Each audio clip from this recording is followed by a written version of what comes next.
1 in 2 families struggles to provide clean diapers for their baby. Hope Supply Co. is the largest children's diaper bank in the U.S. It is committed to meeting the critical needs of homeless and at-risk children. Hope Supply Co. CEO Barbara Johnson and Program Manager Laura Montalvo joined us to talk about the need for diapers in North Texas. It's so nice to be with both of you. Thank you so much for having us. Our pleasure. Barbara, let's start with you. Will you tell us a little bit more about Hope Supply Co. and what you do? Yes, Hope Supply Co., as you said, is the largest children's diaper bank in North Texas. We're very proud to have been serving children here for 30 plus years. Wow. Going on 33 years, I think. We are the only one who does this in this capacity. We work with many, many children. I think last year we served 45,000 babies. Wow.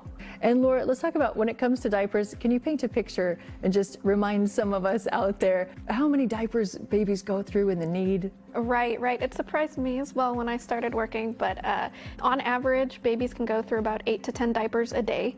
And at 41 cents a diaper, families are looking at spending $100 a month on, that's just for one child. So those along with other expenses, it can get pretty expensive. Yes, and they are essential.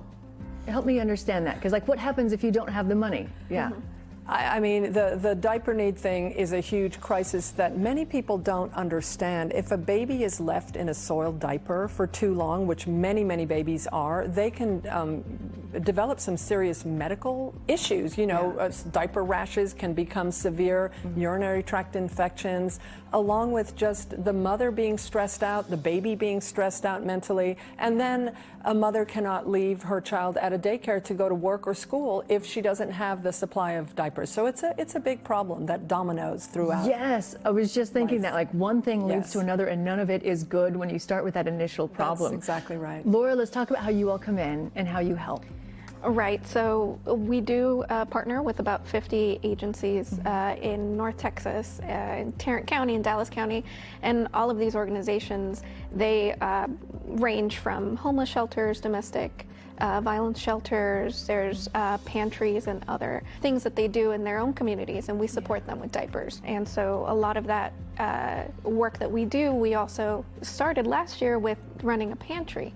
So now we are able to also support individual families once a week in our own pantry. Wow. If somebody is watching right now and they are in need of assistance, what should they do?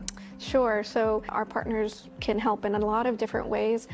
They run their own pantries that have essential items and diapers. So along with the shelters or any other things, they will be providing anything from parenting classes to essential items.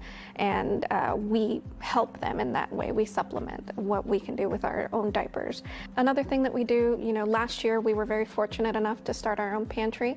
And just speaking on that some more, we certainly want to be able to help families that can come in, and we ask, some general questions for families that can find help with us. We ask for proof of child, proof of need, and we're a very small pantry right now, which is why we do like to highlight our other organizations that we support. But if they're looking to come to us, we have a waiting list, and they can find more information about our pantry on our website, along with the long list of 50 partners that people can find help with essential things. And Barbara, if we are in a place where we can give help right now to those who need it, what should we do? What do you need help with? I would guess a lot of diapers, or is it financial? What's the best thing? We both. We love financial help. We love diapers. So we take both. I do like to point out that we stretch donor dollars because we do have a very powerful bulk purchasing situation. So if you give me $1, I can probably stretch it to $3. So we very much appreciate financial support, but we always take diapers. If your baby has outgrown a certain size and the package is open, we take it. So please, look us up and support us in any way. I do like to say that we get no government funding. So it's all community support, private funding. So we're counting on you all to help us out and help us keep going for another 30 years. Amazing. Well, thank you both for all the work that you do. Thanks so much for having us and letting us talk about it. Thank you so much. Our pleasure. To help Hope Supply Co., visit their website, hopesupplyco.org. Here you can also learn more about this organization.